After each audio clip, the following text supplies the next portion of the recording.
Bueno, pues entonces, si os parece, lo que podemos hacer ahora es dar la palabra a Lorena Garrido, Patxi Toledo y Cristina Sánchez, que voy a ir presentando una a una. La forma de funcionar que habíamos pensado era que cada una de nosotras contribuyera con una presentación. Lo digo porque también en el segundo bloque, consideraciones desde la filosofía, la idea es funcionar así. Cada una de nosotras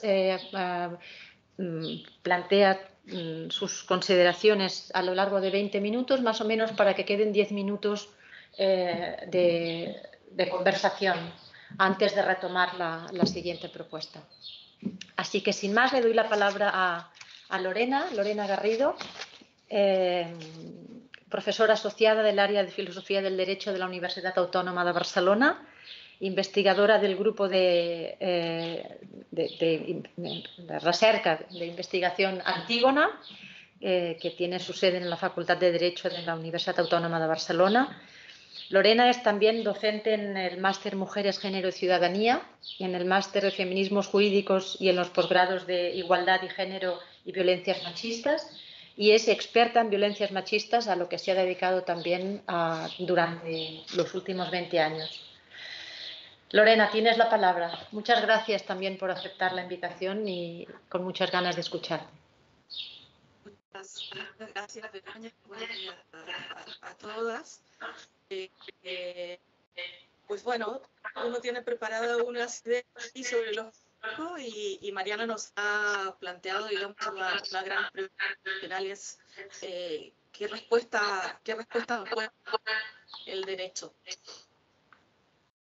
Yo lo que quería aquí poner sobre la mesa es que en relación con el concepto y desarrollo del feminicidio es otra aportación también de su libro, que es el concepto del derecho a vivir sin violencia, que está, digamos, incorporado desde la Convención de Belén como una configuración de lo que yo tengo derecho. Es que yo me estoy escuchando con algún retorno, pero bueno, sí, perfecto. Pues creo que es importante porque el concepto finalmente lo que pone de relieve es la imposibilidad de esa primera parte del derecho a vivir, o sea, lo que está viendo es la expresión máxima de la violencia respecto de la posibilidad de la existencia, del vivir. Pero en ese sentido creo que el feminicidio ha visibilizado esa forma más intensa de la violencia, de la vida, pero que por otro lado debemos volver a repensar las violencias en una interrelación de los tres derechos que yo llamo del núcleo duro, que en este caso el feminicidio vulnera los tres, que es el derecho a la igualdad y la no discriminación en todos los ámbitos de nuestra vida, el derecho a la integridad física y psíquica y el derecho a la libertad. Pero finalmente el feminicidio es el punto y que por lo tanto sí que una reflexión poner en relación todo lo que significa posibilidades de concepto, no solo con las lamentables pérdidas de las vidas de esas, también con el mantenimiento de todas las violencias, las que aún continúan vivas. O sea, ¿cómo no dejar de hablar de las violencias que continúan? Digamos que este concepto de manera nos impacte y nos ocupe tanto que no da esa relación entre esta expresión máxima de la violencia y todas aquellas de violencia. Yo creo que los ordenamientos de derechos humanos en el ámbito internacional sí que han logrado esta relación y de alguna manera ni siquiera nombrando la palabra feminicidio. De la CEDAW hasta el Convenio de Estambul, el Convenio de Estambul no nombra el feminicidio, pero sin embargo ha sido una de las reivindicaciones del movimiento feminista y una reivindicación de incorporación ante los cuales, digamos, a mí me surgen algunas reflexiones. realmente la efectividad en el ordenamiento jurídico y solo en el ordenamiento jurídico, cuando finalmente su incorporación también es solo en el ámbito penal, ¿no? Porque al final es abordar la violencia con el ámbito social. Efectivamente, el feminicidio también, cuando es entendido como una violencia institucional por la ineficacia del Estado frente a la respuesta hacia esos asesinatos, que eso era de las que creo importante, creo que a veces perdemos de vista que la respuesta penal es una pero que no funciona de manera, digamos, independiente. Que es uno de las reflexiones años de incorporación en algún ordenamiento y también desde la idea de si se incorpora en los ordenamientos de la Unión Europea a nivel, propio de cada uno de los estados o a nivel, digamos, que se ha planteado también en varias oportunidades. El problema de que penal simbólico, aquello que mostramos, que aquello que no se debe hacer y que es reprochable. ¿Perdón? Lorena. Hay problemas con el audio. Sí, Lorena, discúlpame. Es que te escuchamos al principio no tanto, pero ahora cada vez más entrecortada. No sé cómo está tu conexión a internet. No, en principio hay buena conexión a internet, no sé por qué pasa, porque al inicio estaba la conexión era buena y... Sí. Bueno, he subido los volúmenes de todo, a ver si se me escucha, se oye mejor. Sí, pero no es problema de volumen, es problema de que se entrecorta la conexión. Desaparece el sonido de tanto en tanto. Ahora no te vemos.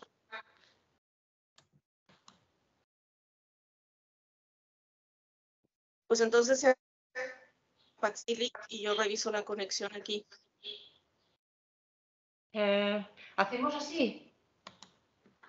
Cambiamos el orden, Patsili, puedes retomar tú y en este ratito Lorena intenta... ¿Sí? Hacemos así. Ahora no te escuchamos, Patsili. ¿Me escucháis? Ahora sí, ahora sí. Perfecto. Pues hacemos así, Lorena, retomas en un momentito. Disculpe la molestia. No pasa nada, solo faltaría. Venga, pues entonces presento a Patsili, aprovechando. Patsili Toledo es abogada y diplomada en Derechos Humanos por la Universidad de Chile. Es doctora en Derecho Público por la Universidad Autónoma de Barcelona y su investigación doctoral se dedicó a los procesos del feminicidio en Latinoamérica. Es consultora en temas de feminicidio, violencia sexual y contra las mujeres en diferentes organismos internacionales y ahora también en el Govern de la Generalitat. También imparte docencia en la Universidad Pompeu Fabra y hoy estamos muy contentas de poder contar con ella para esta jornada. Así que con muchas ganas de escuchar tus consideraciones desde el derecho con respecto a este intento de abrir otras genealogías para el feminicidio. Tienes la palabra, Patsili. Muchas gracias, Begoña. ¿Se me oye bien? ¿No se oye entrecortado? Perfectamente. Pues muy bien. Simplemente decir que la presentación perfecta de Begoña, simplemente decir que mi tesis doctoral era sobre los procesos de tipificación del femicidio y feminicidio en Latinoamérica, es decir, no solo sobre los procesos de los crímenes, sino de los procesos de tipificación penal del femicidio y feminicidio en legislaciones latinoamericanas.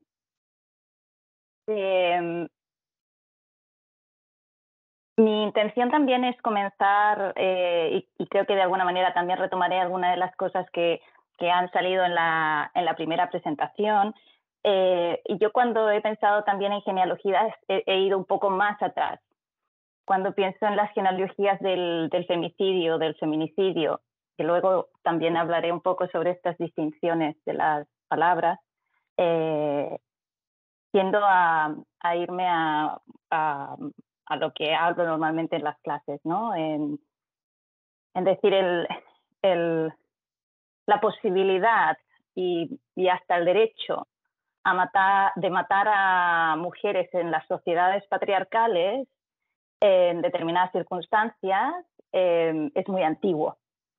El poder de matar en sociedades patriarcales a las mujeres, si pensamos en las raíces de nuestra sociedad patriarcal occidental o nuestras sociedades patriarcales occidentales, pues ya viene bien clarito desde los antecedentes de nuestro sistema de justicia penal que está en la Biblia, ¿no? En las leyes religiosas son las bases sobre las cuales se han construido nuestros sistemas legales, leyes religiosas que han sido secularizadas, pero que son religiosas en su origen, y el castigo de matar a las mujeres adúlteras con la pena de muerte, pues viene por lo menos desde entonces, por lo menos está recogido desde entonces, y se mantuvo en todas nuestras legislaciones, que podríamos decir europeas, y las legislaciones de las colonias europeas.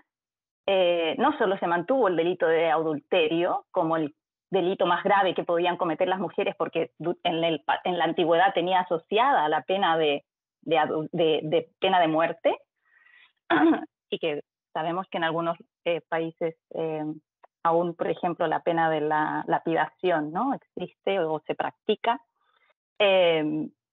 precisamente porque el adulterio de las mujeres es uno de los atentados más fuertes a la estructura patrilineal de las sociedades patriarcales, el riesgo de poner, de que la reproducción que garantiza, entre comillas, el cuerpo de las mujeres pueda verse alterada por la influencia de otros hombres, ¿no? Entonces, el adulterio como el gran crimen que pueden cometer las mujeres, y la sanción igualmente proporcional a la gravedad del crimen en la sociedad patriarcal, es la pena de muerte. Por supuesto que hoy ya no existe ni el delito de adulterio ni el derecho de matar a la mujer adúltera, pero ha existido ese derecho hasta hace muy poco en la legislación.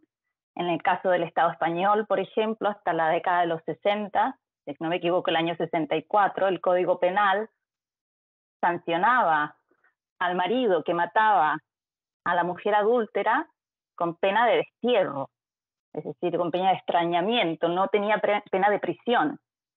Obviamente esa era una disposición penal, no era una disposición que decía el marido tiene derecho a matar a la mujer adúltera, pero en realidad lo que hacía el Código Penal era permitir, justificar el asesinato de la mujer adúltera hasta la década de los 60 en el Estado español.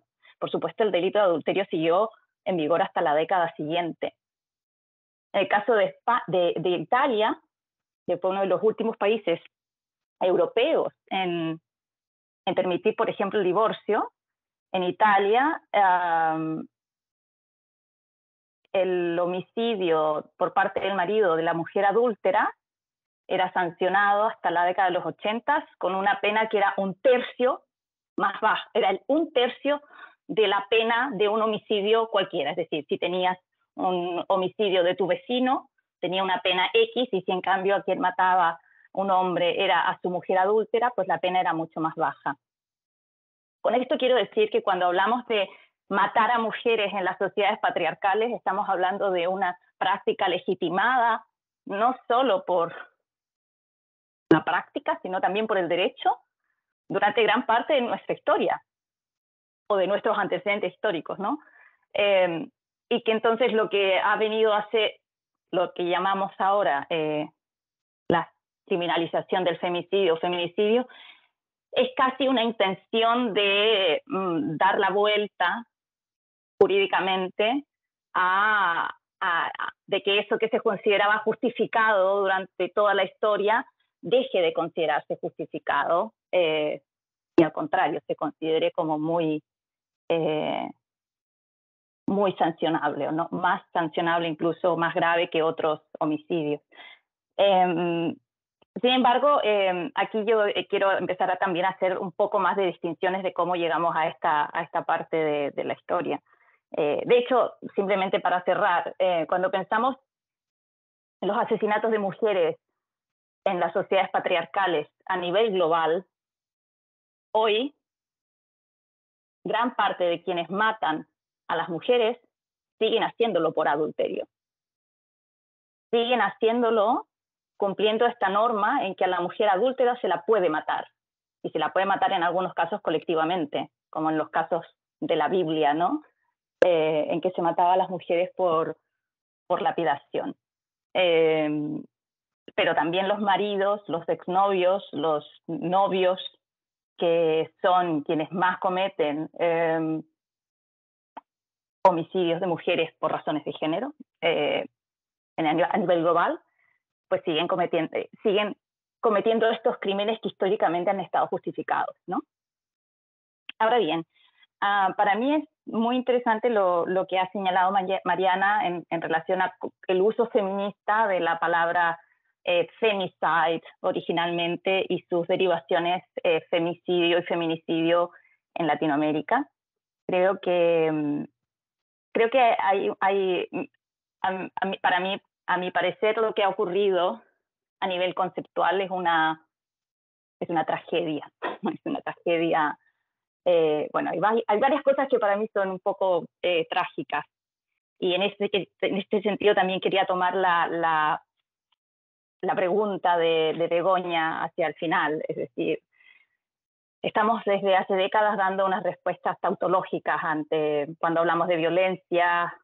Hay una palabra que me gusta mucho para hablar de esta violencia, que es la palabra de la legislación catalana, que es hablar de violencia machista, en vez de hablar de violencia contra las mujeres, que es el marco internacional. El marco internacional habla de violencia contra las mujeres. Prefiero hablar de violencia machista, o incluso como hacen algunas personas hablar de violencia masculina, pero pienso que violencia machista es mucho más claro o violencia patriarcal, ¿no?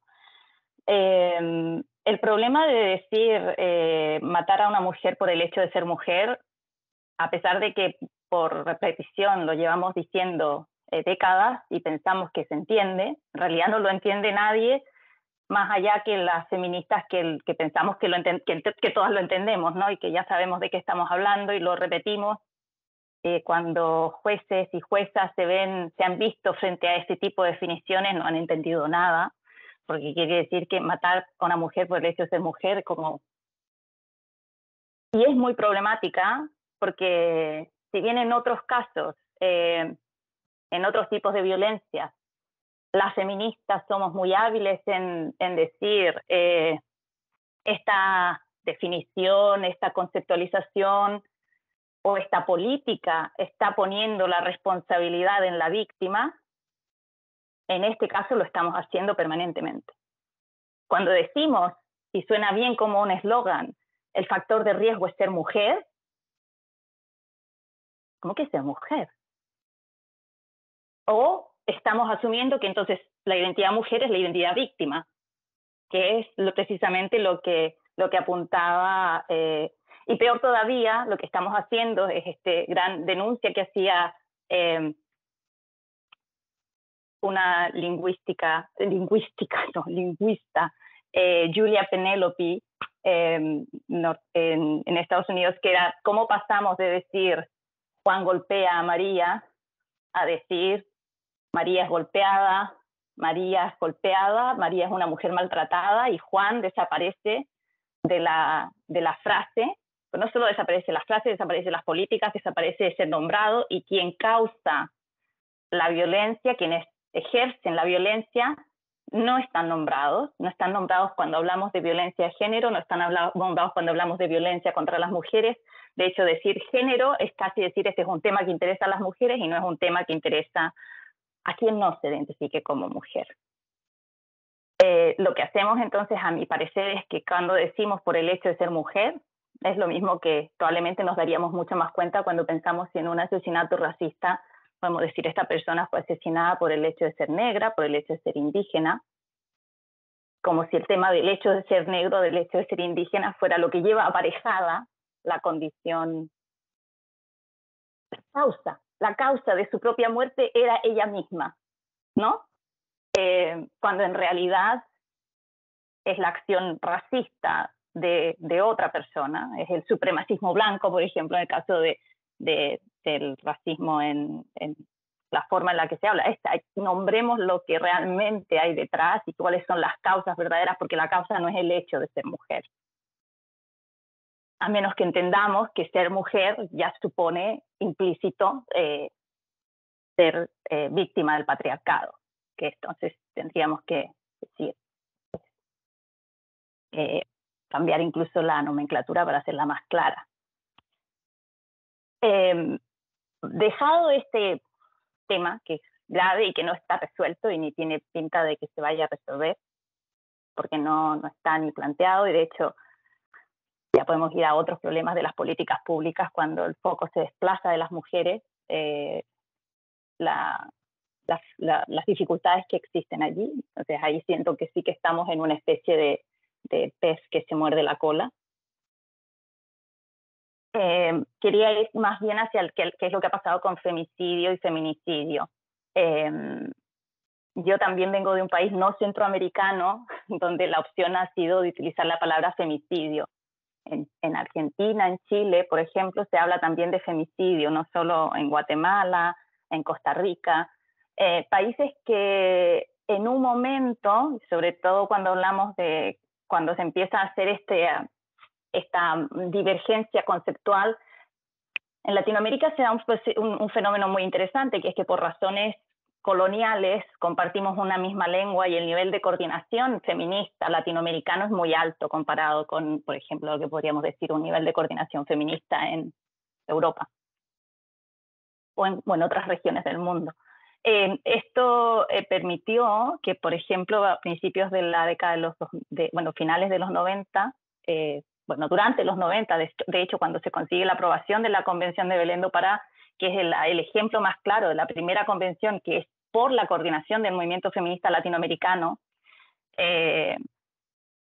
evidentemente la convención tiene un foco en la responsabilidad del Estado, cosa que no es sorprendente en países que vienen saliendo de procesos de dictaduras y procesos de conflicto armado muy basados en el marco internacional de derechos humanos. Por eso tampoco, pero también por la misma realidad que estaba ocurriendo con los primeros casos de asesinatos de mujeres que comienzan a denunciarse en Ciudad Juárez, en México, y en otras regiones del continente, pero de alguna manera particular, cuando se empieza a hablar de la relación entre asesinatos de mujeres e impunidad, y por lo tanto responsabilidad del Estado, y cuando se dice durante mucho tiempo el feminicidio, como decía Marcela Lagarde y lo decía Mariana, el feminicidio es un crimen de Estado. Las feministas en ese momento no están preocupadas no están enfocadas en quién es el que mató, cómo mató, o en fin, sino que están apuntando a quiénes son los responsables, porque los que están dejando de investigar, los que están dejando de prevenir, los que están dejando de sancionar, eran agentes del Estado. No están diciendo es el Estado el que está cometiendo los crímenes, están diciendo el Estado es el que está permitiendo que todo esto ocurra. Y lo que ocurre en Latinoamérica también entonces, cuando se decide utilizar o feminicidio o femicidio, es que entendemos feminicidio como el asesinato misógino o machista de las mujeres en un contexto de impunidad, es decir, en un contexto en que existe responsabilidad del Estado, y que hay otros casos en los que hay asesinatos machistas de las mujeres sin este contexto de impunidad. Y de hecho, por ejemplo, y hasta ahora, y no lo sabemos cuánto puede durar porque las situaciones son muy variadas, pero en general, por ejemplo, en países como Chile, la mayor parte de los casos de asesinatos de mujeres son sancionados y de hecho son crímenes bastante fáciles de investigar. Las mujeres, como sabemos, a nivel global son asesinadas sobre todo por sus personas conocidas, novios, exnovios, parejas, maridos, otros familiares o personas conocidas en la mayor parte de los casos. Son crímenes más fáciles de investigar que los homicidios de hombres, que en muchos casos son cometidos no por personas de su entorno cercano, sino por otras personas. Entonces, sí que se da esta distinción y yo la valoro y creo que hay que entender que los contextos, cuando incluso hablamos del sur global, yo pensaba ahora, es que el sur global es muy diverso. No hay una perspectiva desde el sur global, hay muchas perspectivas. La mía también es desde el sur global, pero un poco más austral, ¿no? La de Lorena también es del sur global. Pero son perspectivas diferentes y son realidades diferentes. Es que incluso dentro de un determinado país hay regiones que tienen situaciones relativas a los asesinatos de mujeres llamados femicidios o feminicidios, pero hay un contexto evidente de feminicidio en el sentido de que hay responsabilidad estatal, hay impunidad, que la impunidad lo que hace, como también decía Mariana, la impunidad nutre la violencia, la impunidad autoriza el ejercicio de la violencia. En cambio, hay otros países en donde ese fallo que se dice muchas veces en el caso de México, que es esta fractura del Estado de Derecho, no existe de la misma manera. ¿Qué es lo que para mí ha ocurrido en los países latinoamericanos y por qué hoy, tristemente, se ha perdido ese foco en el Estado? Y es que los estados han sido los primeros interesados en la tipificación del femicidio o feminicidio. ¿Por qué? Porque un Estado que estaba siendo acusado, responsable, es decir, de alguna manera la acusación del movimiento feminista en muchos países era al Estado. El Estado, ¿qué hace? Toma el concepto y lo transforma en un delito común, es decir, un delito que comete una persona contra otra. Desaparece el Estado de la definición penal. La definición penal del femicidio o feminicidio en Latinoamérica, tenemos tantas definiciones como leyes que lo tipifican. Pero en general, todas suponen un crimen en que una persona mata a una mujer. Digo una persona porque hay países en los que puede ser una mujer también, y hay algunas legislaciones mexicanas que también incluyen a mujeres como autoras, lo que da lugar a otras dificultades que ya no habrá tiempo de mencionar. Pero ¿qué es lo que ha ocurrido entonces? El concepto político, la acusación que llevaba implícito el concepto de feminicidio, ha desaparecido. Hoy feminicidio es una palabra definida por los estados. Y nosotras podemos decir, en cambio, el concepto de Russell o el concepto de Lagarde, el concepto de... Sí, pero la definición que cuenta a nivel normativo, la que se aplica cada día cuando se dice en este estado ha habido 100 homicidios de mujeres y solo 5 feminicidios, eso es porque hay un Estado, una autoridad política que está decidiendo cómo se cuentan los feminicidios, porque tienen tienen el control de la definición. Y entonces, ¿qué casos entran? ¿Qué casos quedan fuera? Etcétera. Con lo cual, ¿qué es lo que ha pasado? Casi una veintena de países latinoamericanos han tipificado el femicidio o el feminicidio. La responsabilidad del Estado brilla por su ausencia. Hoy el femicidio o feminicidio es un delito cualquiera y peor todavía, muchos de estos estados que lo han tipificado sienten que ya han hecho lo máximo porque lo han tipificado cuando se trata de legislaciones penales que principalmente tienen un impacto simbólico porque no se ha generado una transformación social, porque no hay recursos destinados a hacer políticas efectivas de prevención de la violencia contra las mujeres y del femicidio, y en cambio lo que tenemos es una palabra cada vez más presente, que el hecho de que sea utilizada no quiere decir que la población esté más sensibilizada.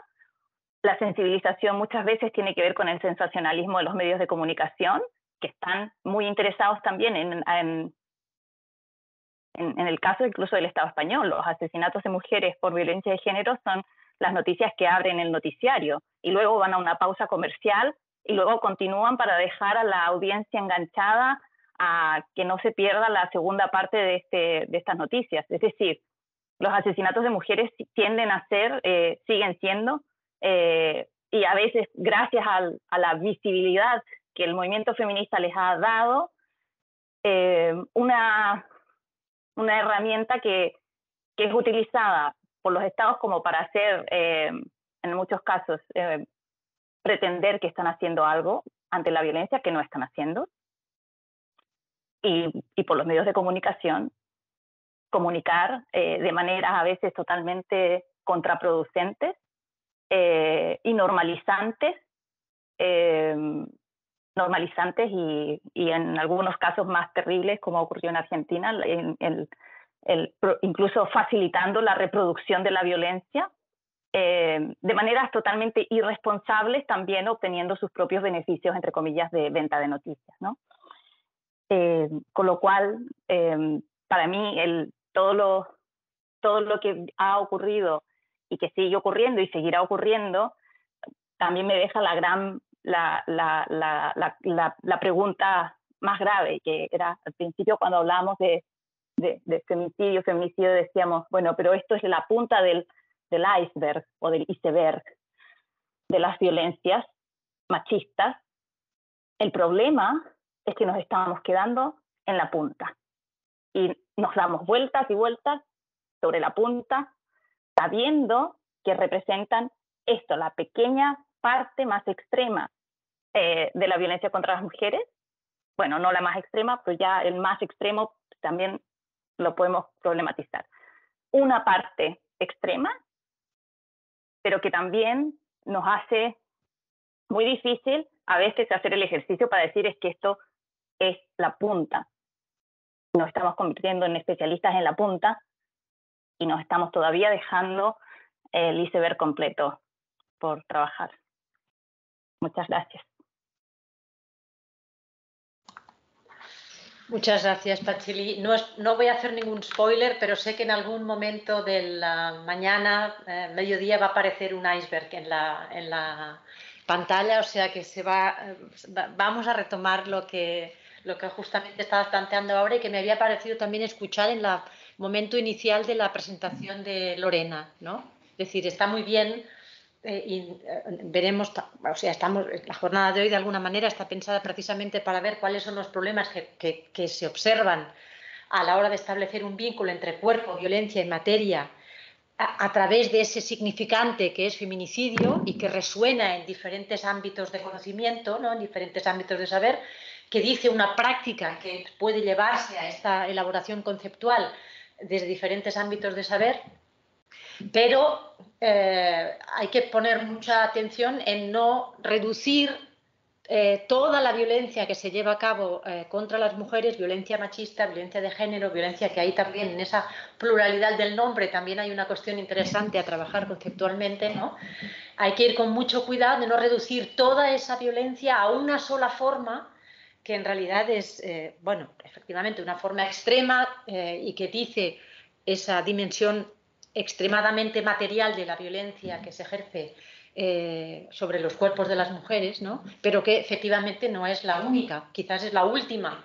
Depende de por dónde empecemos a mirar el iceberg, ¿no? Pero no es la única, y creo que eso es lo importante, ¿no? Yo no sé si tenéis alguna consideración, alguna pregunta, estoy pensando que a lo mejor para eso estamos, ¿no? Para reconsiderar. Pienso que igual vale la pena escucharos a las tres, Patxili, Lorena y Cristina, y a lo mejor al final, como seguro que van a ir resonando cuestiones de las que planteéis, va a ser más rico poder retomarlas. ¿Qué os parece el cambio de propuestas? ¿Sí?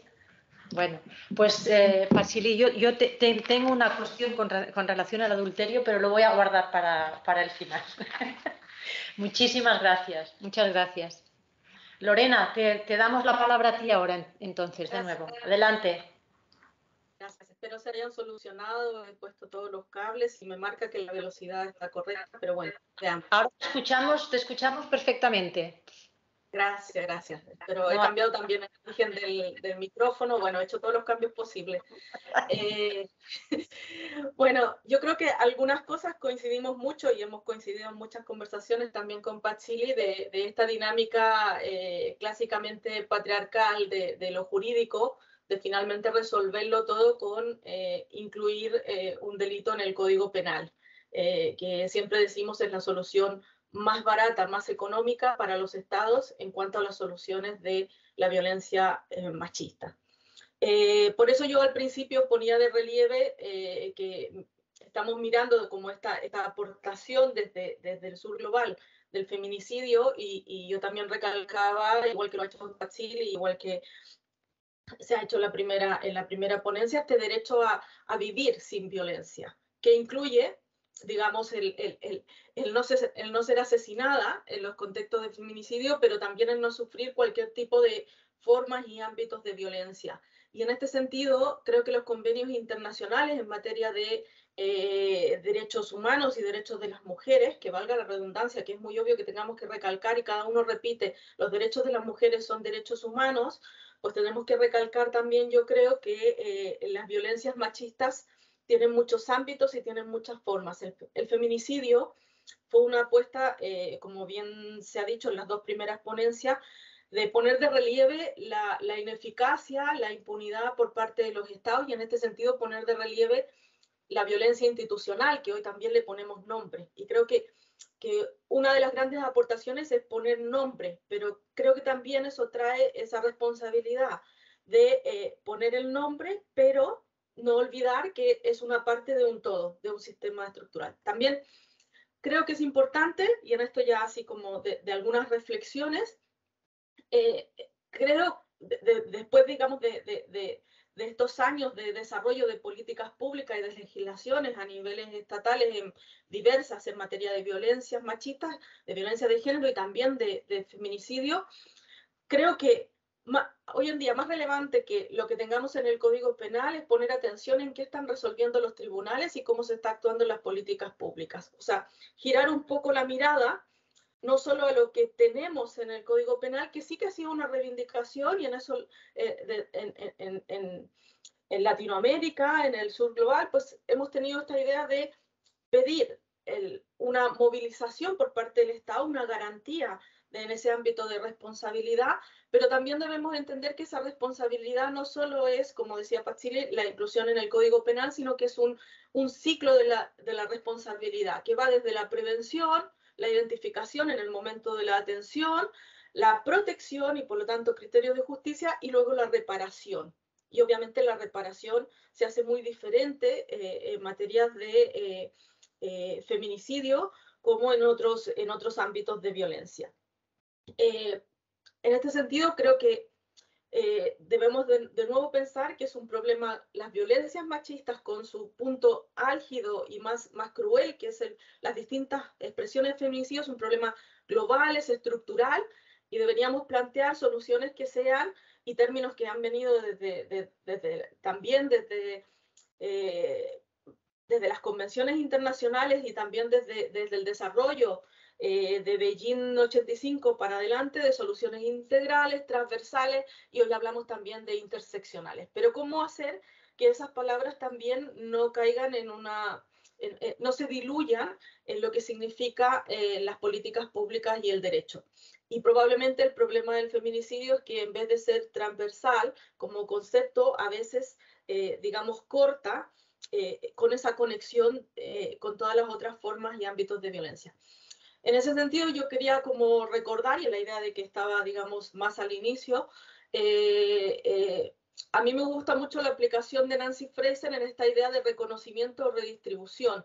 Y creo que el feminicidio ha aportado mucho en los ámbitos de reconocimiento, pero quizás ha quedado muy insuficiente en esos ámbitos de redistribución y que implican, para prevenirlo, una mayor dedicación de recursos a las violencias machistas en su amplitud, digamos, de formas y de ámbitos, y por lo tanto cuestionarnos hasta qué punto, y esa sería como un poco la evaluación después de años incorporación del feminicidio en otras legislaciones, hasta qué punto hemos logrado transformación, que sería lo que Fraser también habla después de, una vez que visibilizas, reconoces, redistribuyes, qué punto de transformación nos ha podido aportar o no el concepto. Yo creo que ha aportado mucho en la visibilización y en el logro incluso, como en casos como el caso algodonero, de reconocer la responsabilidad de los estados, pero ahí digamos, es como la transformación tiene que ser más en la prevención desde las violencias más sutiles, más normalizadas, hasta, digamos, un ámbito como el feminicidio. Recordar que, por ejemplo, yo esto de que soy surglobal, pero con vivencia también los últimos años en Barcelona, pues la Unión Europea se ha planteado en varias ocasiones sin éxito, y en España tampoco está reconocido como tal el feminicidio. O sea que, digamos, y aquí es donde también nos podemos plantear como esto significa que no se han recogido por parte del ordenamiento los asesinatos de mujeres. Probablemente sí, pero probablemente, como en todas las formas de violencia, no con toda la responsabilidad y la acuciosidad y digamos, y la responsabilidad institucional que nos gustaría para todas las formas y los ámbitos de violencia. Por otro lado, ha aparecido aquí en el ámbito jurídico, hemos comenzado, por decir así, cuando dicen hemos comenzado por el tejado. A propósito del pacto de Estado, que es un pacto, digamos, de los partidos políticos en algunas medidas para luchar contra la violencia, pero que no olvidemos que es el fracaso de lograr una legislación para todas las formas y ámbitos de violencia que recogiera las formas de tratar la violencia en el ámbito internacional. Y seguimos con una ley de violencia de género a nivel estatal que solo habla estos marcos de prevención, estos marcos integrales en los ámbitos de la violencia en el ámbito de la pareja y por lo tanto vinculados a lo que llamaríamos el feminicidio íntimo. Pero ¿qué es lo que ha pasado? Que han ocurrido algunos casos emblemáticos de decir, ¿cómo puede ser que no estemos contando a estas mujeres y ha aparecido la solución por el tejado? Vamos a comenzar a contar, a visibilizar y por lo tanto incluir en las estadísticas lo que llamamos feminicidio. ¿Por qué? Porque hay entidades que ya llevaban años recogiendo estos datos y estas estadísticas y las clasificaciones diversas de feminicidio, como feminicidio.net, que en este caso hizo una labor, digamos, muy destacable, visibilizando el concepto y visibilizando también, digamos, los casos, más allá de lo que se contaba a nivel estatal, que estábamos solamente contando las estadísticas a los asesinatos de mujeres en el ámbito de la pareja o expareja. También, cuando hablábamos de interseccionalidad, quisiera como recordar, aquí un caso emblemático fue el caso de Diana Kerr, o sea, el que marca y tiene que ver con la interseccionalidad de clase, el que una adolescente, y tiene que ver también con las cuestiones de control, terror, violencia sexual, que una adolescente de clase social alta en una fiesta por la noche vuelva a su casa y sea, digamos, y desaparezca, copa los medios de comunicación y cuando ella aparece asesinada por parte de un desconocido, nos plantea el problema de esto no va a aparecer en ninguna estadística. Pero sin embargo, digamos, el padre no reivindicó tanto, digamos, la estadística como el fortalecimiento de las penas, cadena perpetua, cambios legislativos respecto de la intensidad del derecho en los casos de feminicidio, pero no necesariamente de cómo adecuar a todas las formas, ámbitos y a la contabilización. Aquí, caso, con digamos el tema también de marco del contexto de clase social, hace que nos preocupe el asunto, comienza a hablarse de que deben ser incorporados en esta estadística. Deben ser incorporados también porque estamos en un marco jurídico del convenio de... Pero si analizamos todas las palabras de Estambul, Estambul no nombra en ninguna parte la palabra feminicidio. Lo que dice es la obligación de abordar de manera responsable con la diligencia debida, dice, por parte de las formas y ámbitos de violencia. Algo que debemos cambiar las estadísticas para adecuarnos a Estambul. Ahora no hemos adecuado otras legislaciones para abordar formas y ámbitos de violencia. Por eso digo que partimos por el tejado y bases. Por eso, fíjense que dice General del Poder Judicial, que analiza sentencias emblemáticas y cuál el propio análisis, comienza a incorporar a partir, digamos, 2007, comillas, casos de asesinatos y homicidios en los que convertía a la víctima en vulnerable. O sea, después, género no vulnerables. Yo tengo también estas reticencias a esta esencialidad que se planteaba antes por Pazzilli sobre las mujeres somos vulnerables por el solo ser mujeres. Las mujeres somos vulnerables en nuestro derecho por el solo hecho de ser mujeres. Entonces, también hay que girarla en términos de mayor manera los derechos, pero no nos transforma en vulnerables esencialmente. Eso también creo que deberíamos revisarlo también, porque el asesinato a las mujeres por el solo hecho de ser. Así que explica esto. En ese sentido, el Ministerio de Igualdad, por ejemplo, en estas definiciones que, como decía, de todas variables posibles en cuando se lleva a cabo, aquí hay una definición que no es legal, que simplemente, digamos, aparece en las páginas web y ni siquiera aparece en políticas públicas, podríamos decir, asesinatos de mujeres motivados por la discriminación, línea estructural de género y relaciones de poder sobre las mujeres.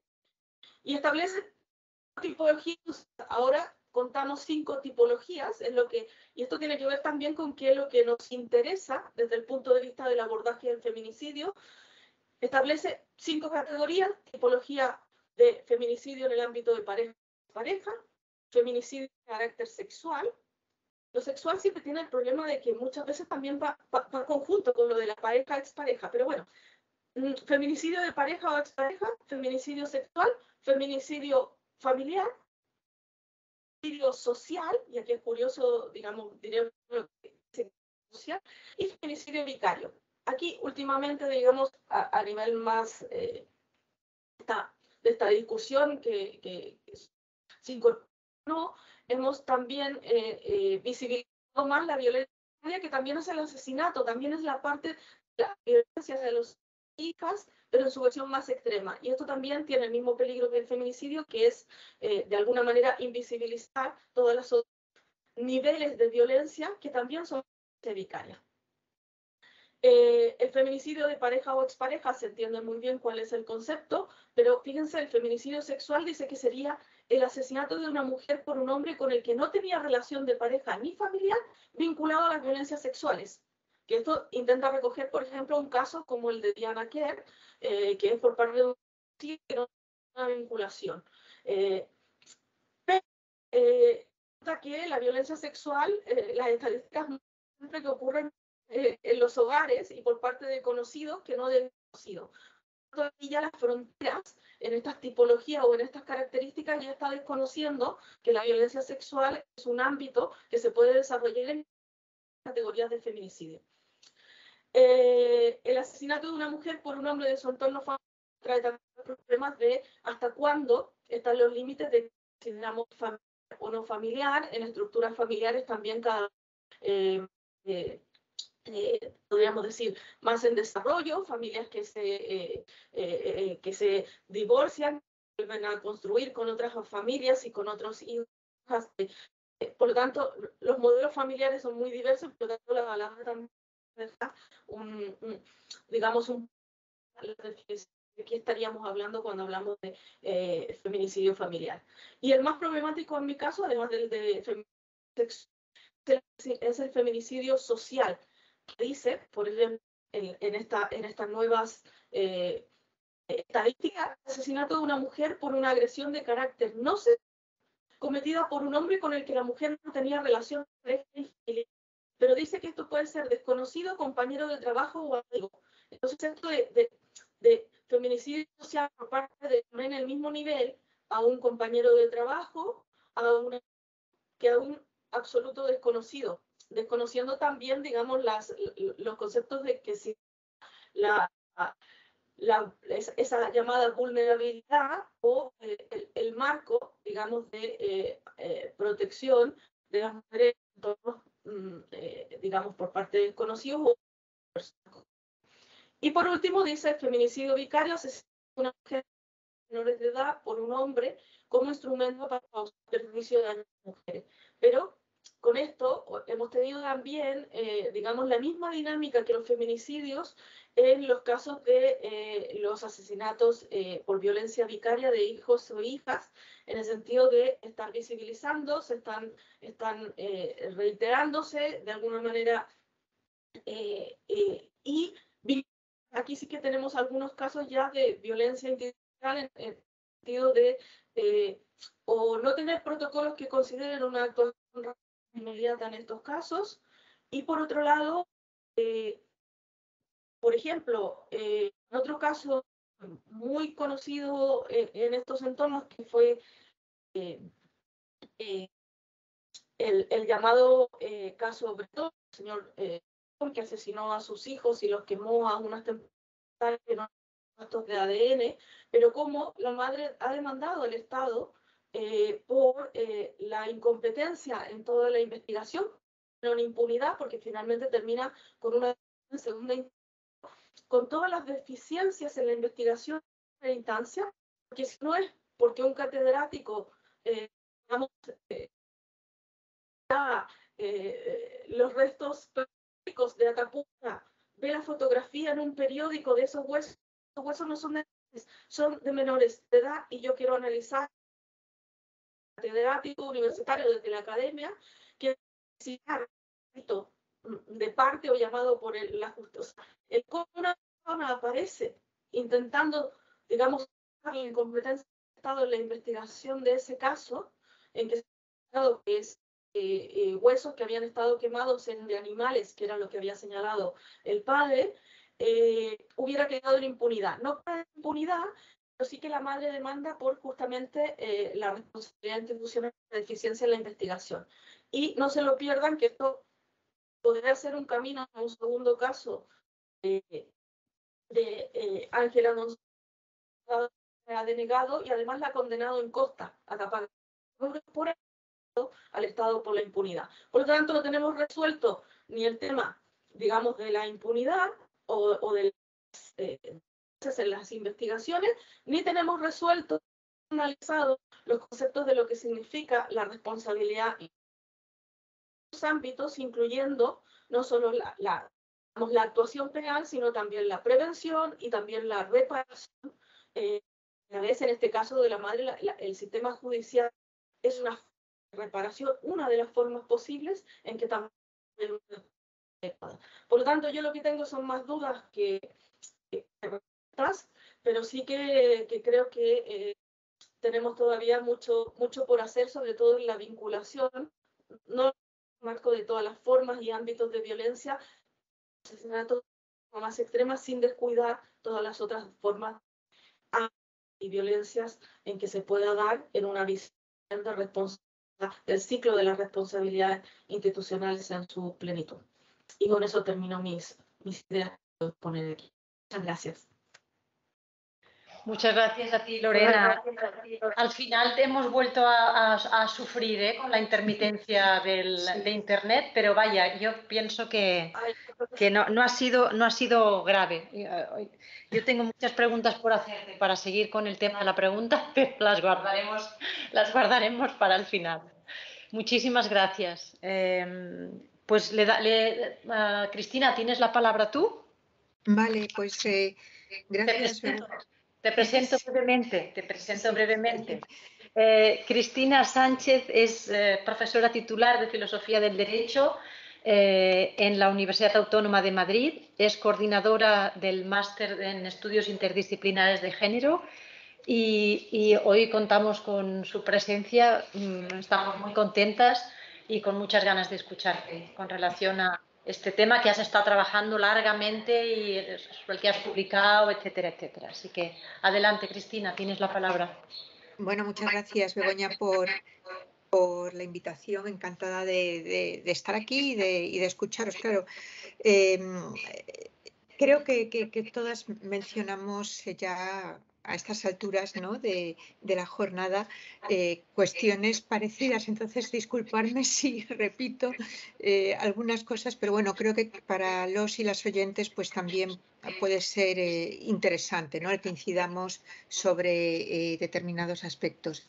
Yo no voy a detenerme en los aspectos jurídicos, ¿no?, sino más bien en los aspectos políticos del feminicidio. Porque creo que, sobre todo, y ya lo habéis puesto de manifiesto, lo que hay es una despolitización del término. Es decir, el término nace con una muy fuerte carga política de señalamiento de los estados, como ha dicho Pasili, ¿no?, a través de Marcela Lagarde, la cuestión de la impunidad y cómo se ha despolitizado el concepto. Entonces yo quiero recoger esa virtualidad del concepto de feminicidio para pensar las violencias políticas contra las mujeres. Yo tengo un PowerPoint aquí preparado que voy a ver si... Oye, me escucho con mucho eco, ¿me escucháis bien? Sí, vale. Entonces debe ser mío. Bueno, voy a ver un momento.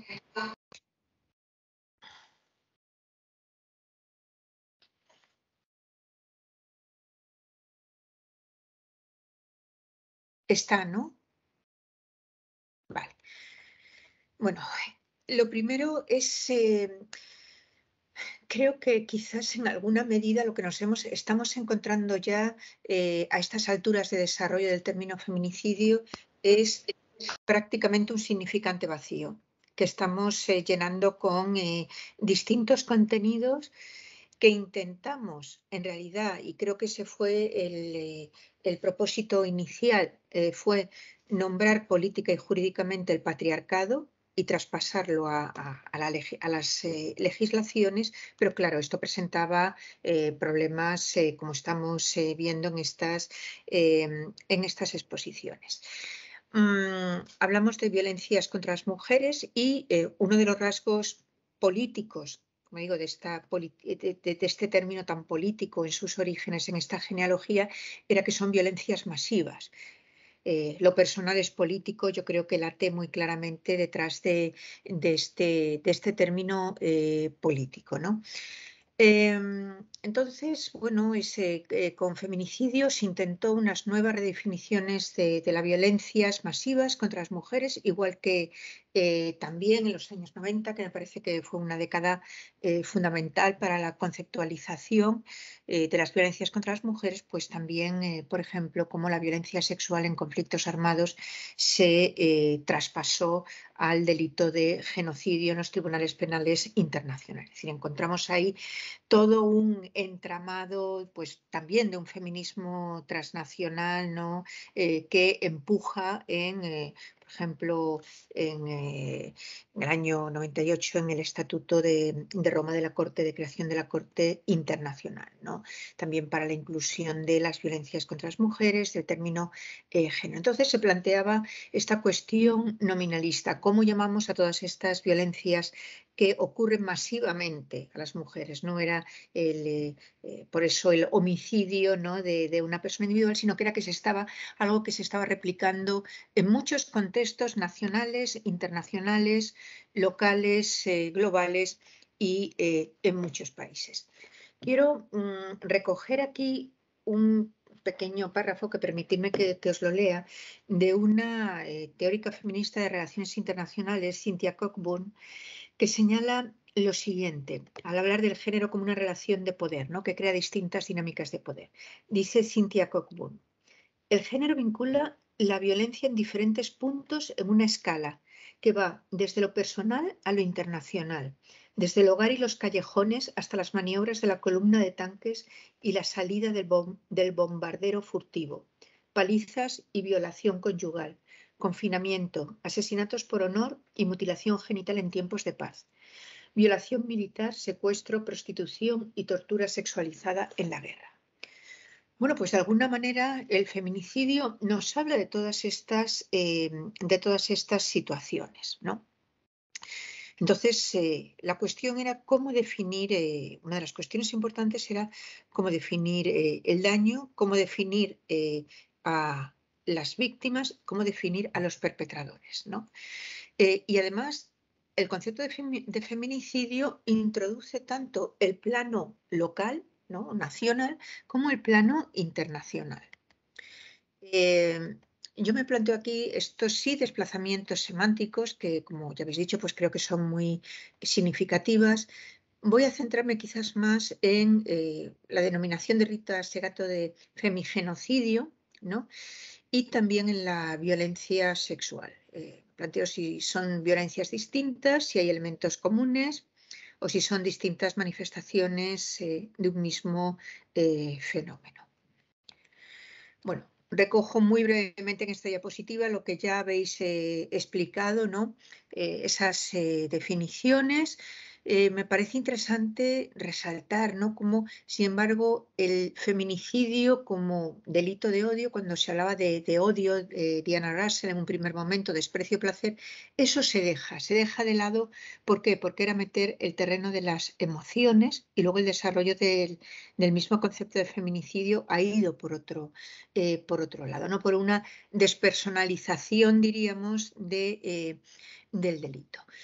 Estamos hablando de por el simple hecho de ser mujer, creo que, bueno, pues que ahí lo que se intentaba, ¿no?, con mayor o menor fortuna, era precisamente nombrar el patriarcado, pero sin que fuera bajo ese término, es decir, sometimientos o mecanismos de sometimientos masivos, colectivos de las mujeres. Recordemos que hay autoras como Catherine McKinnon, que más o menos por las mismas fechas señala que no hay paz para las mujeres. Las mujeres estaríamos siempre en un estado permanente de guerra. Ya habla de la guerra cotidiana de las mujeres contra las mujeres al hablar de las violencias, ¿no? La unidad de sentido, entonces, en estos asesinatos sería el hecho de ser mujer, ¿no? Se intenta también ya en el 85 el término gendercide, ¿no?, la matanza sistemática de los miembros de un determinado sexo. Pero este término es cierto que se arrincona tempranamente. Rita Segato, pasando a lo que ella nos dice, y aquí ya vemos cómo hay esa doble vertiente, que yo creo que podemos decir que una es hacia la esfera de lo privado y otra a la esfera de lo público. Pero para mí, la virtualidad del concepto de feminicidio es que nos permite trazar puentes o nos permite situarnos en espacios intersticiales entre lo privado y lo público y entre la guerra y la paz. Y creo que todos estos elementos están dentro del concepto de feminicidio. Esto, claro, es problemático también, pero creo que por otro lado señala muy bien cuáles son esas dislocaciones que desde la teoría feminista se ha hecho, por ejemplo, la división público-privado o a los escenarios democráticos y los escenarios de conflictos armados. Entonces, los tipos de violencia serían el de feminicidio interpersonal, ¿no?, lo que en España está recogido en la Ley de Violencia de Género, pero estas otras que son las que tienen las acciones que tienen características no personalizables. Destrucción del cuerpo de las mujeres del bando enemigo en la escena bélica informal de las guerras contemporáneas y en la trata. Es decir, lo que Rita Segato va a denominar el femigenocidio. Que pase a la siguiente. Bien. Entonces, este femigenocidio, menciono aquí su texto, son crímenes que tienen una cualidad de ser sistemáticos e impersonales. Tienen por objeto específico la destrucción de las mujeres y los hombres feminizados, dice también, solamente por ser mujeres. De nuevo nos sale Claro, porque si vamos a la Convención contra el Genocidio es la destrucción total o parcial de un grupo, ¿no? Entonces ahí Rita Segato introduce el grupo de las mujeres. Y sin posibilidad de personalizar o individualizar ni el móvil de la autoría ni la relación entre perpetrador y víctima. Entonces, yo creo que aquí podemos hacer una serie de observaciones. En primer lugar, es esa masividad, ¿no?, de la acción violenta con resultado de muerte, lo que nos conduce, desde luego, a pensar en una situación estructural. Son también acciones con resultados de muerte sistemáticos. Tienen que tener una continuidad en el tiempo, no son acciones aisladas como en muchas ocasiones se ha querido presentar. Me parece interesante resaltar aquí la cuestión del anonimato del delito, algo que choca ¿no?, mucho incluso con una intuición primera de lo que es un delito desde el punto de vista penal. Recojo aquí lo que señalaría pues Hannah Arendt, ¿no?, al respecto en esta definición de femigenocidio, porque creo que la intención de Segato es no señalar un quién, es decir, un individuo perpetrador concreto, ni tampoco una víctima concreta, sino que ella está hablando más bien de un qué. Y esto también, de nuevo, pues nos afronta con serios problemas. Es decir, los géneros, el género de las mujeres y el género de los varones. Y por ello, víctimas y perpetradores serían sustituibles.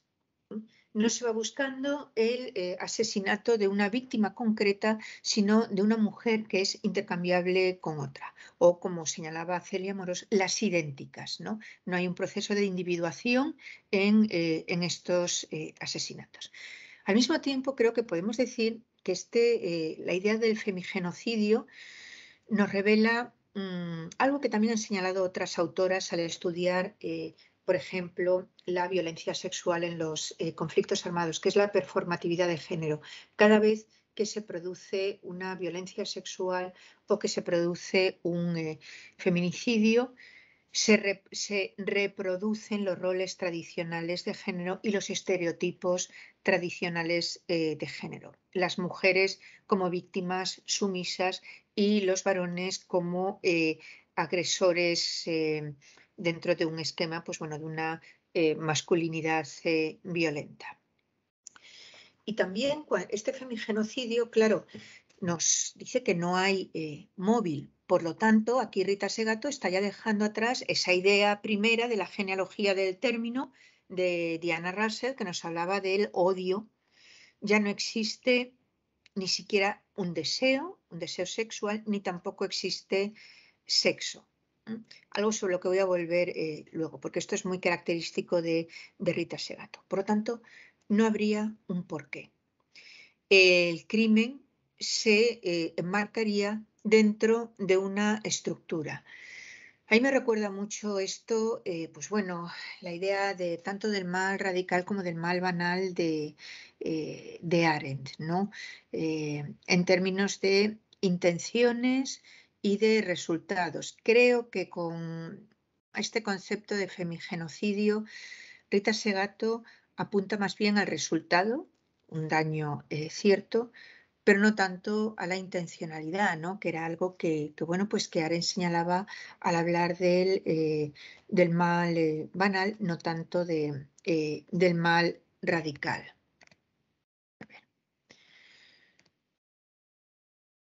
Entonces, femigenocidio, la partícula geno sería aquellos feminicidios que se dirigen a la mujer como genus, es decir, como género en condiciones de impersonalidad. Si bien el medio de la agresión es sexual, ¿no?, lo que se ha denominado también el feminicidio sexual, su finalidad no es de orden sexual para Segato, sino el exterminio o la eliminación dirigida a una categoría o genus de persona. distintos tipos de feminicidios. Se acaba de referir a ellos Lorena, por lo tanto no me voy a detener en ellos, pero quizá pues para las personas que nos están viendo pues tener un pequeño cuadro, ¿no?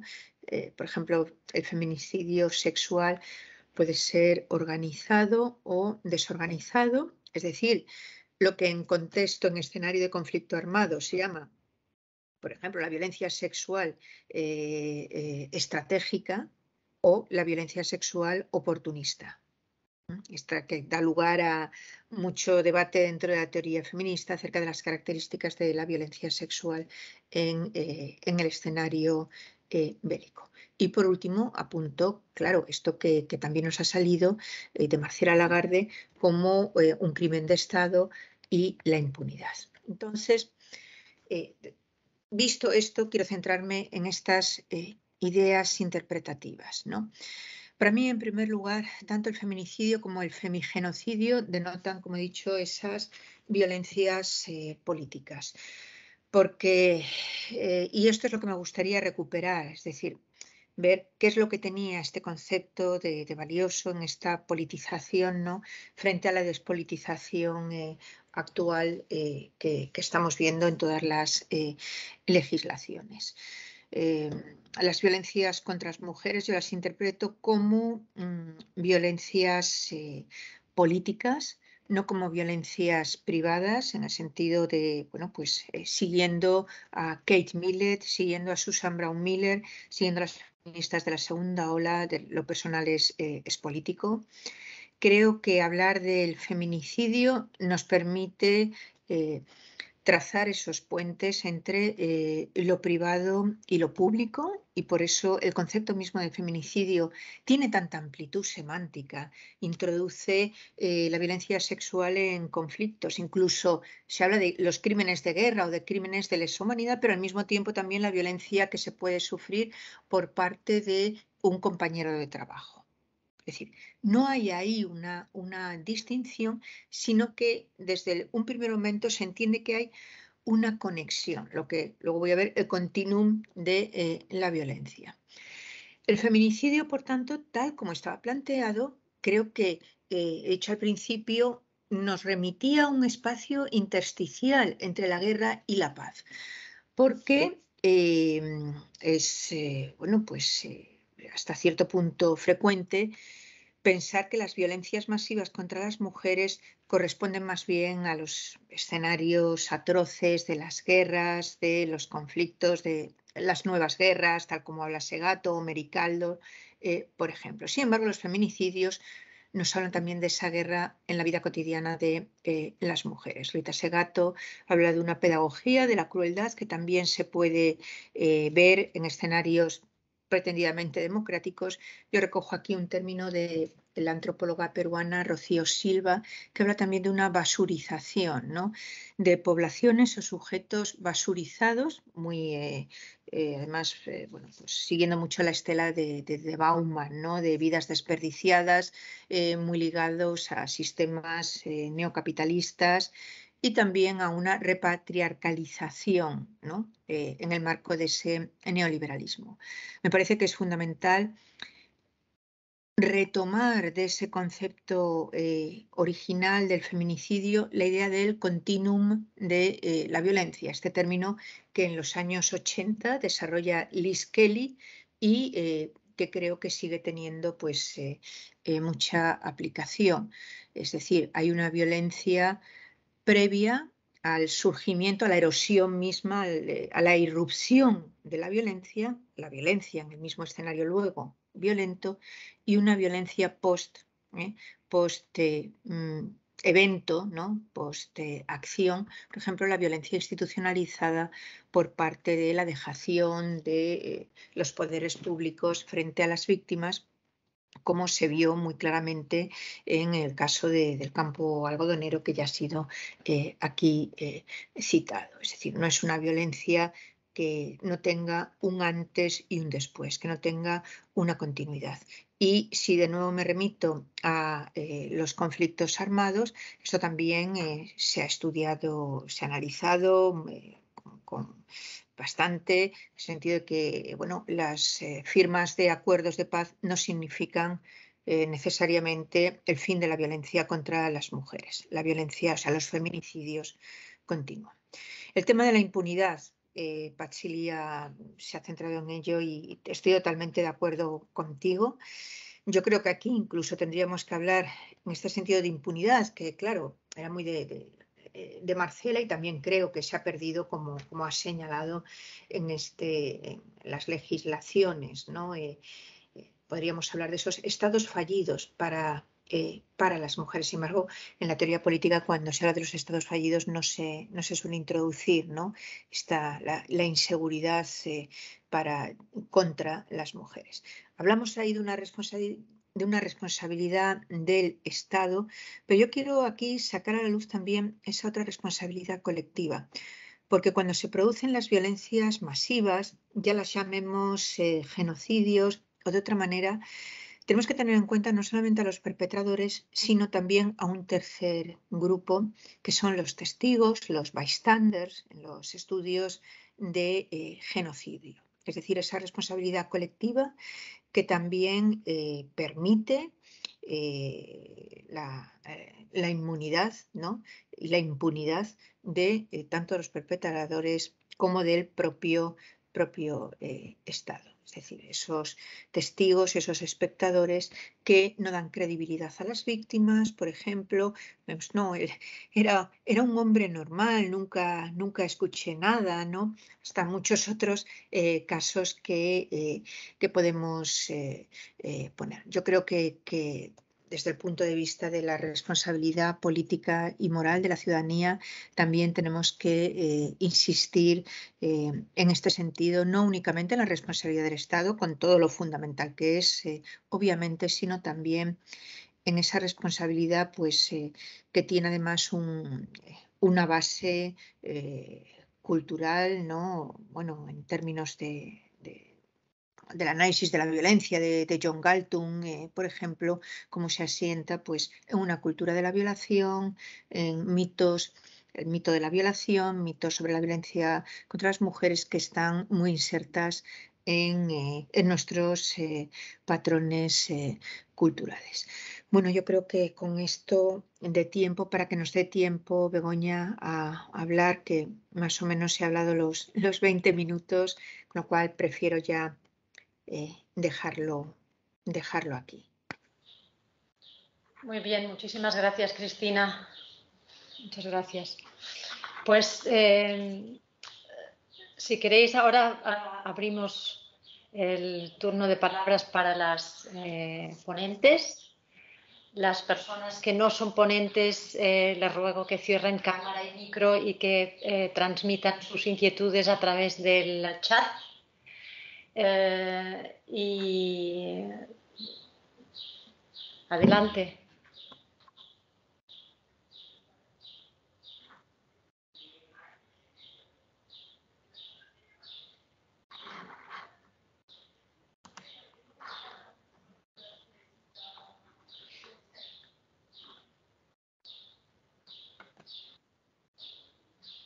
Si queréis empiezo yo, ¿eh? No. Que si no luego me voy a quedar con las preguntas y esto va a ser un drama. No, a ver, me ha parecido fantástico observar cómo de alguna manera las tres ya habéis hecho manifiesta una tensión que se da de alguna manera estructuralmente en el seno, diríamos, de lo jurídico o en el seno de la ley, una tensión que tiene que ver con esta dificultad de nombrar, ¿no? La violencia y, por tanto, de situarla, de recortarla. Y me ha parecido muy interesante ver, Lorena, tú y luego también Cristina, habéis diríamos, reproducido este esfuerzo, diríamos, ¿no? Precisamente por cortar algo que parece ser irrecortable, o por definir algo que parece ser indefinible, o por nombrar algo que finalmente parece ser innombrable, ¿no? mediante estas tipologías que también ha estudiado Patsy en su investigación, como nos recordaba, ¿no?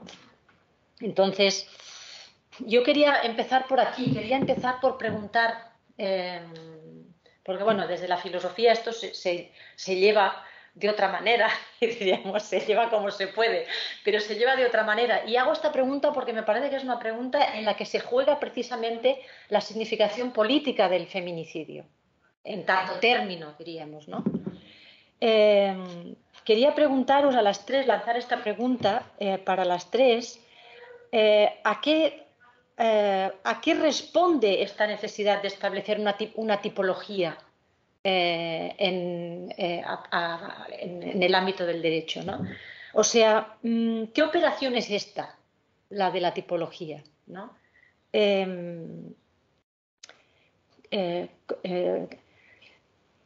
Claro, a mí me da la impresión de que la tipología no solamente quiere establecer cuáles son las formas de violencia, sino que también de alguna manera procura, bueno, eso es lo que hacen las tipologías por lo menos, ¿no?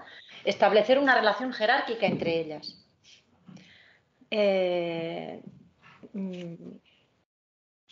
Y quería eso, preguntaros, bueno, ¿qué implicaciones políticas tiene esta operación del derecho, ¿no? Y qué implicaciones tiene en lo que hace a algo que señalaba Lorena, en lo que hace a la incidencia de la ley,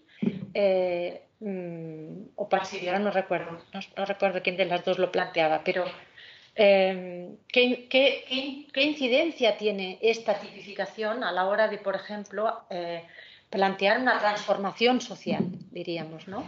Es decir, llevar la ley más allá del contexto estrictamente punitivo, ¿no? Resolutivo en tanto que punitivo, y apuntar a una transformación que sea del orden de la reparación, que sea del orden de, ¿no? que exceda el orden estrictamente punitivo. Bueno.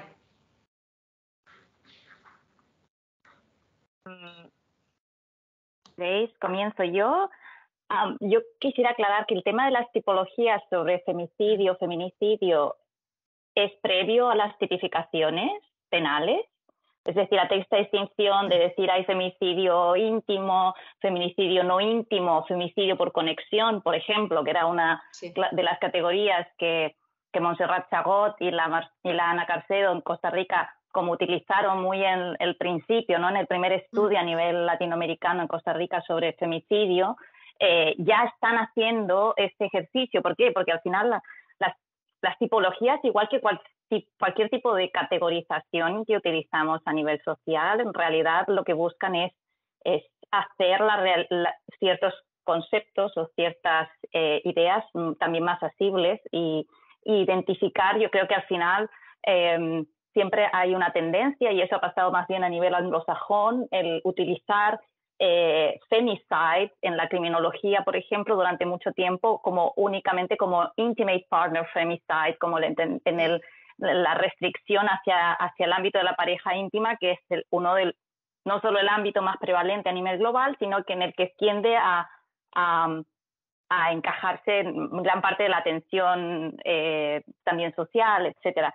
Y entonces el hablar de otros tipos fuera de este ámbito, pues sí que era una intención como de permitir la comprensión social también en otros ámbitos en que se ejerce. Y aquí quiero decir que incluso las que desarrollan estos conceptos inicialmente no son juristas, evidentemente, son más bien sociólogas, antropólogas. Y en Diana Russell es particularmente interesante como su primera formulación de femicide incluye tanto casos en los que las mujeres son asesinadas como casos en que mujeres mueren a causa de la discriminación. Es decir, mueren por falta de acceso al aborto, mueren por falta, por atención médica discriminatoria, por falta de alimentación, es decir, por una serie de otros problemas que no es exactamente lo que en derecho llamamos matar a otro, sino que es como morir a causa de una serie de cuestiones que ellas engloban en este concepto de femicide, con lo cual es más interesante todavía cómo femicide en realidad era un concepto que rompía la idea incluso de un delito, para hablar también en el fondo de en el sistema patriarcal las mujeres mueren en una serie de circunstancias que están relacionadas con la violencia machista y la discriminación, y cómo poder incluir en este paraguas todo esto. Ahora, ¿qué es lo que ha pasado con las leyes? Las leyes, algunas han tomado estas distinciones. Las leyes, es que a mí me parece complicado incluso hablar de las leyes. Las leyes son tan distintas todas que lo que hay en común en las leyes que tipifican el femicidio es que son homicidios de mujeres en ciertas circunstancias que son variadas, no coincidentes. Por lo tanto, incluso una de las aspiraciones que se tenía desde los principios, cuando se decía lo bueno de tener un tipo penal de femicidio, se usaba como un argumento a favor, es que vamos a tener una radiografía de la realidad y vamos a poder comparar la realidad de un país y de otro país, por ejemplo, de una ciudad y otra ciudad. Eso no es posible cuando las definiciones son todas diferentes. De hecho, incluso en México hay activistas y académicas que están diciendo, pues olvidémonos de la definición de feminicidio, tenemos tantas definiciones diferentes en los estados mexicanos, mejor volvamos a hablar simplemente de homicidios de mujeres, porque si no se nos están yendo por entre las cifras muchísimos casos que no quedan etiquetados, entre comillas, como feminicidio. Entonces, luego lo que han hecho los distintos países es incluir o reconocer de manera expresa y, por lo tanto, hacer una especie de tipología las situaciones que yo diría se han considerado más graves en el país en cuestión. Es decir, desde que, por ejemplo, en el caso de la legislación inicial costarricense, que era limitada al ámbito de la pareja, el caso de Guatemala, cuando incluyen la violencia ejercida por grupos o rituales grupales, muy relacionado con la violencia de las maras o de las pandillas, el que ataques en los que se dejan cierto tipo de lesiones, las llamadas lesiones infamantes en alguna legislación mexicana, o, por ejemplo, una cuestión que es como muy interesante, cómo se ha extendido por Latinoamérica, que es el hecho de que la mujer sea asesinada frente a sus hijos o hijas, que luego es muy interesante, porque en el fondo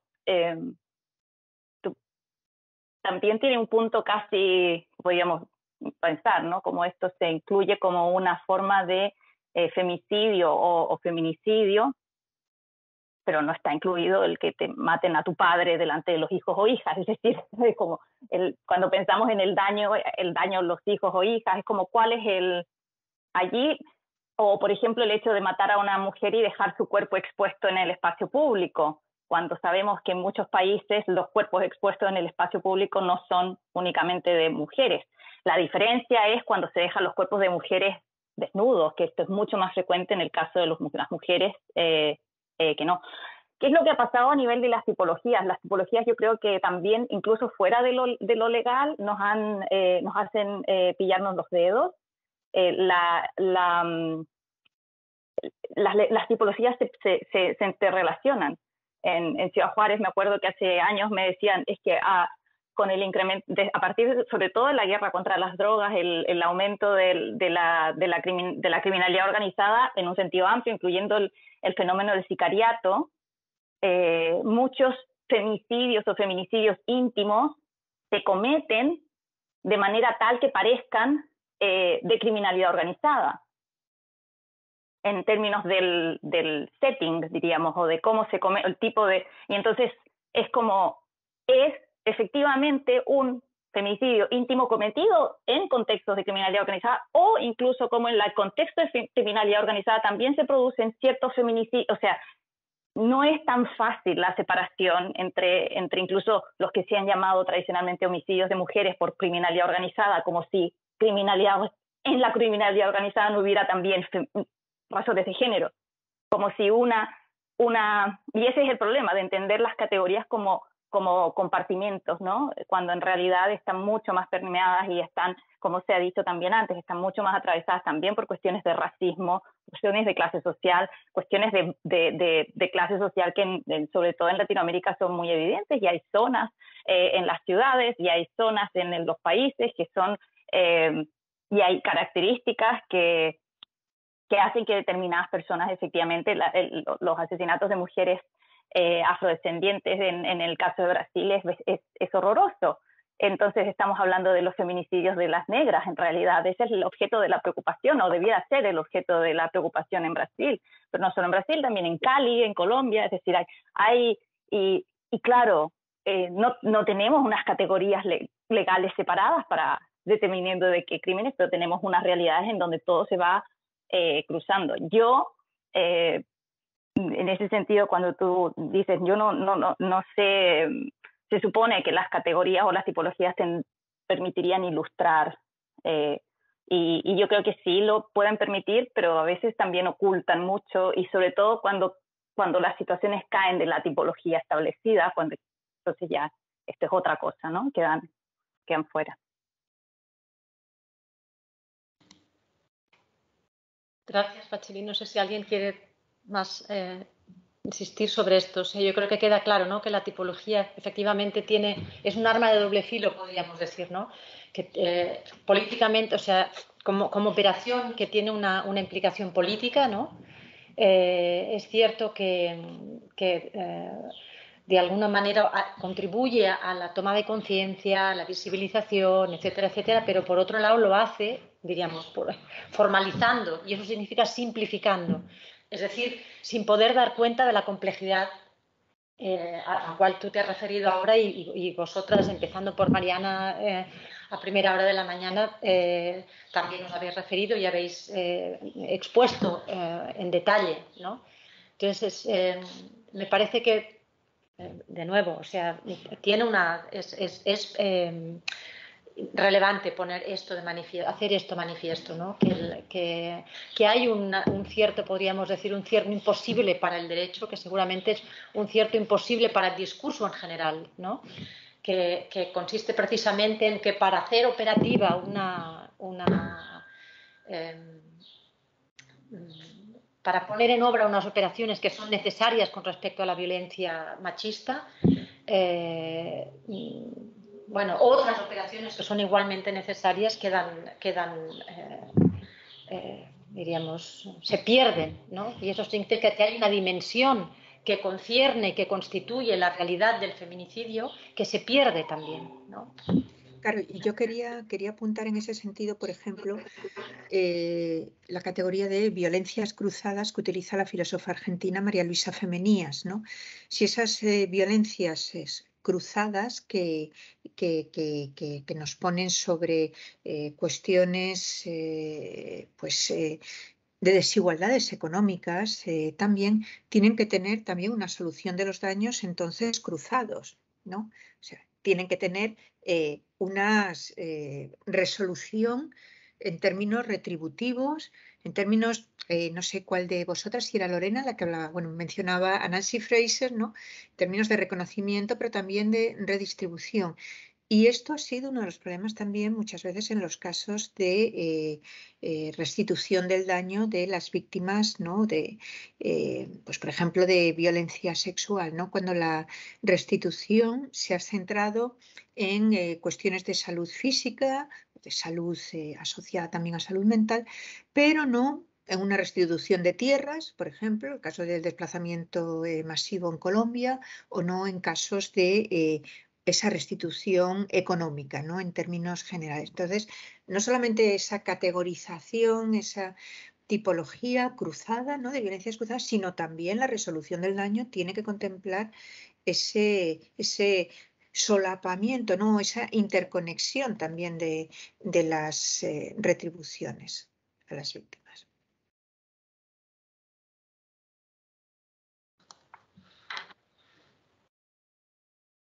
No sé si, Lorena, querías añadir algo tú, por alusiones.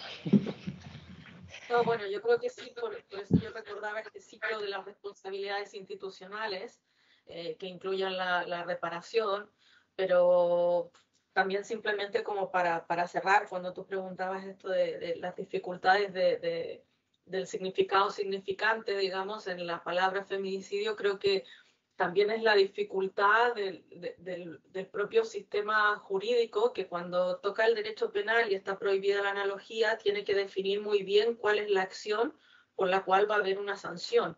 Y por eso el esfuerzo, digamos, constante de poder traducir conceptualmente la incorporación, si lo vamos a incorporar en el derecho penal, pero yo lo que, y hay que considerar eso también, las limitaciones de un sistema jurídico tal cual está establecido actualmente.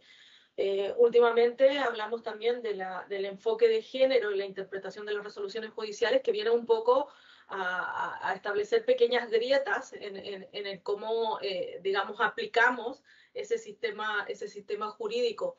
Pero creo que aquí nos queda mucho por trabajar también en las rigidezas del sistema jurídico penal y también finalmente el de recurrir al sistema jurídico en su parte penal solamente, olvidando los otros ámbitos. Vuelvo a decir que hay ámbitos civiles como custodia, ámbitos de familia, custodias, también en el ámbito reparatorio, en el ámbito preventivo, que está vinculado, o sea, otro concepto que no ha aparecido y lo dejo aquí es últimamente en todo el tema de violencias digitales, por ejemplo, y aquí en España hemos tenido un caso de una mujer en una empresa, el tema del acoso sexual, acoso por razón de sexo, difusión de imágenes no autorizadas y lo que también ha sido como una nueva tipología que es el suicidio feminicida. En esa tipología también está como esta idea de las consecuencias que puede tener, digamos, una violencia de género previa, la difusión de imágenes no autorizadas, las consecuencias que puede tener y por lo tanto, por eso creo que es importante remarcar el ciclo y remarcar que no todo está en el ámbito penal, sino que hay cuestiones como custodias, cuestiones en el ámbito laboral, que están vinculadas, o sea, que apareció el tema de violencia sexual y violencias cotidianas, que pueden ser violencias sexuales cotidianas, que también volvemos al tema del iceberg, que seguramente dice aparecerá después, pero que sostienen también todas estas estructuras machistas y patriarcales. Y nada más. Muchísimas gracias, Lorena. Bueno, con esta jornada nos vamos a tener bastante, ¿eh? Vamos a necesitar más.